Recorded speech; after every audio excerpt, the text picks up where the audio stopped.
اهلا بيكم في فيديو جديد من مطبخ امنية سلامة. ازيكم عاملين ايه؟ يا رب دايما تكونوا في احسن صحة واحسن حال. في الفيديو اللي فات عملنا الليفت السريع اللي احنا نقدر ناكله بعد يومين 3 بالكتير، وزي ما شفنا مع بعض كانت النتيجة بتاعته ممتازة. عملناه بطريقة سهلة وبسيطة وكمان مضمونة. طب لو عايزين النهاردة ايه رأيكم نعمل الليفت اللي بيطول معانا شوية، اللي هو تمليحه بطيء؟ احنا النهاردة هنملح الليفت سليم. طبعا ده ينفع نخزنه لرمضان، ما بيجرالوش اي حاجة، بس ليه تكنيك مختلف عن الليفت السريع. بس قبل ما نبدأ الفيديو احب افكركم انا امنية ودي قناتي، ولو دي اول مرة بتشوفيني ما تنسيش الاشتراك وتفعيل زر الجرس علشان توصلكم فيديوهاتي الجديدة. جبت الليفت الصغير، وده احسن حاجة نقدر نستخدمها في الليفت اللي بنملحه سليم. اهم حاجة تكون اللفتاية طازة، لفتاية تقيلة وناشفة. تقيلة عشان ما يكونش قلبها مخوخ وتبقى شبه السفنج من جوه، تكون اللفتاية كده جامدة تقيلة. غسلته غسلة حلوة وشلت العروق بتاعته. ممكن تملحيها لوحدها لو هتاكليها سريعة، وممكن تحطيها معاه.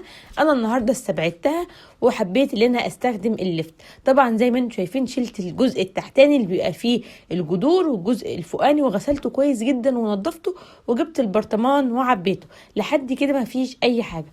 طب ايه هو المختلف عن اللفت السريع؟ هيكون محلول التمليح نسبته مختلفة. هنا جبت دول 12 معلقة من الملح الخشن، يعني لكل رتل مية بياخد 6 معالق من الملح، يعني بياخد مقدار ملح 1.5 عن السريع، لان دوت بيكون سليم. فاحنا عايزينه الملح يخش له جوه، وعشان كمان ما يمرش فلازم نعليله ملوحة المية. على ال 12 معلقة ملح حطيت 2 رتل من المية، وحطيت معلقة كبيرة من السكر. لفت مش هنستخدم، خل مش هنستخدم. هو الفترة اللي هيقعدها 3-4 شهور، شهرين او حتى لحد رمضان، هيبقى لون المية بتاعته البنك التحفة. كل اللون الاحمر بتاعه ده هينزل في المية.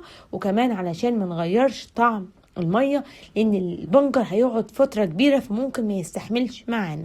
وطبعا الخل بيخلي الحاجة تستوي قبل اوانها، واحنا مش عايزين كده، احنا عايزينه يتملح صح. جبت 2 رتل من المية، عليهم في العادي بنحط 8، دلوقتي انا حطيت 12 معلقة من الملح الخشن، سواء اللي في الاكياس او اللي بنجيبه بالكيلو بيكون افضل كمان. انا عبيت 2 رتل، لقيت البرطمان عايز رتل كمان، قمت مزودة رتل مية اللي هو 4 كوبايات من المية، وعليهم برضو 6 معالق من الملح الخشن، لحد ما حملة البرطمان بمحلول الملح لحد الآخر. علشان اللفت بيعوم فلازم يكون البرطمان مليان لآخره من محلول التمليح، علشان ما يخشش لللفت او للمخلل بتاعنا عموما هوا ويعمل طبقة ريم ما بتكونش حلوة. يبقى اتفقنا ان لازم عشان نعمل مخلل اللي هو البطيء اللي هنفتحه على رمضان كل سنة وانتوا طيبين، نختار اللفتاية الصغيرة والتقيلة، ويكون كله حجم واحد على قد ما نقدر، ويكون محلول التمليح بتاعه او التخليل تكون ملوحته عالية، يعني 1.5 من المقدار العادي. بنحط لكل رتل مية اللي هم 4 كوبايات 6 معالق مليانين من الملح الخشن.